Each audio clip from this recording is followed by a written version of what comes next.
जय हिंद दोस्तों। जैसा कि आज के परिवेश में अगर हम बात करें तो अगर एक वेब सीरीज रिलीज हो रही है और उस वेब सीरीज में थोड़ा बहुत पॉलिटिकल तड़का नहीं है तो शायद ऐसा लगता है कि लोगों को वो वेब सीरीज देखने में मजा नहीं आएगा। क्योंकि आप कोई भी वेब सीरीज उठाकर देख लीजिए, बड़ी से बड़ी और छोटी से छोटी, उसमें पॉलिटिकल तड़का आपको देखने के लिए जरूर मिल जाएगा। लेकिन जब हम बहुत सारे प्लॉट्स को एक्सप्लोर करने लगते हैं पॉलिटिकली, तो कहीं ना कहीं वो पॉलिटिकल प्लॉट्स जो होते हैं वो रियल लाइफ से क्रॉसओवर करने लग जाते हैं। और यही हुआ है महारानी के साथ। हुमा कुरैशी ने इसमें प्ले किया है लीड रोल, जो कि काफी प्रॉमिसिंग नजर आ रहा है। लेकिन यहां पर सबसे बड़ी प्रॉब्लम, खैर छोड़िए, इसको बाद में बात करेंगे। जो सबसे पहले इस पॉलिटिकल ड्रामा ने क्रॉस ओवर कर लिया है रियल लाइफ के साथ, जिसका कि नाम है महारानी। और लोग बातें कर रहे हैं कि भैया ये जो कहानी है ये प्रेरित है राबड़ी देवी की कहानी से। अब अगर आप लोग राबड़ी देवी को नहीं जानते हो तो आप भारत की पॉलिटिक्स के बारे में शायद ज्यादा ज्ञान नहीं रखते और ये वेब सीरीज आपके लिए नहीं है। क्योंकि पॉलिटिकल ड्रामा को देखने में तब तक मजा नहीं आ पाता जब तक कि आप उससे रिलेट ना कर लो। और यहां पर राबड़ी देवी की जो मैं बात कर रहा हूं वो है हमारे पूर्व बिहार के चीफ मिनिस्टर लालू प्रसाद यादव जी की धर्मपत्नी। जी हाँ, एक समय ऐसा आया था जब राबड़ी देवी को लालू प्रसाद यादव ने वहां की सीएम पद की उम्मीदवार घोषित करके उनको चुनाव लड़वाया था और वो चुनाव जीती थी। हालांकि कई सारे ट्विस्ट हैं उसमें, कई सारी बातें हैं, कई सारे स्कैम्स हैं। लेकिन बात वही है कि लोग जो कह रहे हैं कि ये वेब सीरीज उनकी ही लाइफ से प्रेरित है, उसके पीछे कुछ ना कुछ वजह जरूर है। जैसे कि सबसे बड़ी बात 958 करोड़ रुपए का दाना घोटाला, जो कि अगर हम रियल लाइफ में बात करें तो हुआ था चारा घोटाला। तो यहां पर लोग इसीलिए एक रिलेशन बना पा रहे हैं और ये बोल भी रहे हैं कि ये राबड़ी देवी की लाइफ से इंस्पायर्ड है। हालांकि पिछले कुछ दिनों से इस वेब सीरीज को लेकर थोड़े से विवाद भी पैदा हो गए हैं। पहला तो यही कि वो राबड़ी देवी की लाइफ से इंस्पायर्ड है, और दूसरा ये कि वहां पर एक धर्म विशेष के लोगों को ही बुरा दिखाया गया है कि वो कैसे काम करते थे, गलत काम करते थे, लोगों को परेशान करते थे, सरकार में घूसखोरी करते थे। इस तरीके से एक समाज विशेष के लोगों को ही टारगेट किया गया है, ऐसी बात अलग अलग लोग वहां पर कह रहे हैं। लेकिन ये चीज तो आजकल की वेब सीरीज हो या फिर मूवी हो, हर किसी का एक प्राइम एजेंडा बन चुकी है कि आपको अगर फ्री की पब्लिसिटी चाहिए तो आपको कुछ ना कुछ विवाद अपनी वेब सीरीज में डालना ही पड़ेगा। क्योंकि प्रमोशन और मार्केटिंग तो आजकल बंद है।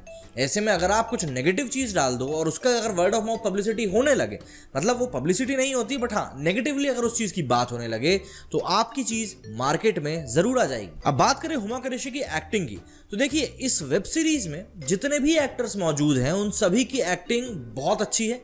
सबने बहुत बढ़िया एक्टिंग करी और मैं ये भी कहूंगा कि सबके सब मंझे हुए कलाकार हैं। लेकिन हुमा कुरैशी इस किरदार में फिट होती हुई कुछ दिखाई सी नहीं दे रही हैं। अगर आप उनको एक्सेप्ट कर लेते हो, अगर आपने राबड़ी देवी को देखा है, मतलब इंटरव्यूज वगैरह देखे हैं, आप लालू प्रसाद यादव की जीवन शैली को जानते हो, तो आप हुमा कुरैशी को एक्सेप्ट नहीं कर पाओगे। क्योंकि एक अनपढ़ गंवार औरत से किस तरीके से वो एकदम तेज तर्राट सीएम बनती हैं, वो अपने आप में, मतलब उनकी जगह तो सही है जिस जगह से हुमा कुरैशी इस रोल को प्ले कर रही हैं। लेकिन अगर आप उनको रियलिस्टिक वे में देखने की कोशिश करोगे तो कहीं ना कहीं वो थोड़ी लैक करती हुई दिखाई देंगी। हुमा कुरैशी ने हालांकि अपनी तरफ से पूरी कोशिश करी है, लेकिन बात वही है कि हर किरदार हर इंसान के लिए नहीं होता और हर कोई एक्टर अमिताभ बच्चन जैसा नहीं होता। बात करें इस वेब सीरीज के पेस की, तो पहले दूसरे से तीसरे एपिसोड तक आपको एक बार ये वेब सीरीज काफी अच्छी लगेगी। ऐसा लगेगा कि नहीं यार ये बहुत अच्छे पेस से बढ़ रही, क्योंकि काफी सारी नई चीजें जो है वो अनफोल्ड होती रहती हैं। लेकिन उसके बाद इस वेब सीरीज का पेस एकदम कांस्टेंट हो जाता है, उसकी फ्रीक्वेंसी एकदम कांस्टेंट हो जाती है और आपके जो दिल में हिचकोले आने चाहिए एक वेब सीरीज को देखकर, वो आने सडनली बंद हो जाते हैं। और जैसे ही ये काम होता है ना, चाहे कोई भी वेब सीरीज हो, आपको वो बोर लगने लगती है। और यही इसके साथ भी हुआ है। हालांकि जो आखिरी एपिसोड है, बल्कि मैं कहूंगा बहुत हद तक सेकंड लास्ट एपिसोड भी जो है वो बहुत ठीक है, एक बार इंप्रूवमेंट देखने के लिए मिलता है। लेकिन बात वही है कि बहुत कम लोग ऐसे होते हैं जो दूसरे एपिसोड के बाद आखिरी एपिसोड तक पहुंच पाते हैं बोरियत झेलने के बाद। या तो आप मजबूरी में ऐसा करेंगे या फिर आप हुमा कुरैशी के बहुत बड़े फैन हैं इसलिए ऐसा करेंगे। आखिरी में बात करें कि वेब सीरीज आपको देखनी चाहिए या नहीं देखनी चाहिए, तो अगर आपको इंडियन पॉलिटिक्स में 5% भी इंटरेस्ट है और आप इंडियन पॉलिटिक्स की थोड़ी बहुत हिस्ट्री जानते हो, मतलब पिछले 20 से 25 सालों की, तो ये वेब सीरीज आपके लिए ही बनी है, क्योंकि आप बहुत अच्छे तरीके से इस वेब सीरीज से रिलेट कर पाओगे। लेकिन अगर आपको पॉलिटिकल ड्रामा बिल्कुल इंटरेस्ट नहीं है तो मैं बता सकता हूं कि आप दूसरे एपिसोड के बाद ही बोर हो जाओगे और आप नहीं देखोगे। सोनी लिव से वैसे ही बहुत ज़्यादा एक्सपेक्टेशंस हैं, क्योंकि उन्होंने हर्षद मेहता स्कैम 1992 जो रिलीज़ किया था उसके बाद से सोनी लिव पर मतलब जितने सब्सक्रिप्शंस आए थे मुझे नहीं लगता कि उन्होंने एक्सपेक्ट किए होंगे। लेकिन उसके बाद से उन्होंने एक बार सेट कर दिया है भाई कि उस बार के नीचे कुछ भी पब्लिक एक्सेप्ट नहीं करेगी, और यहाँ पर ये वेब सीरीज़ थोड़ी सी हारती हुई दिखाई देती है।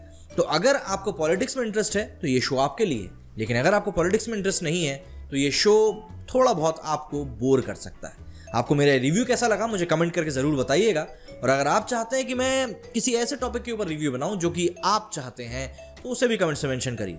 बस मेरे आज की वीडियो में इतना ही। राम राम।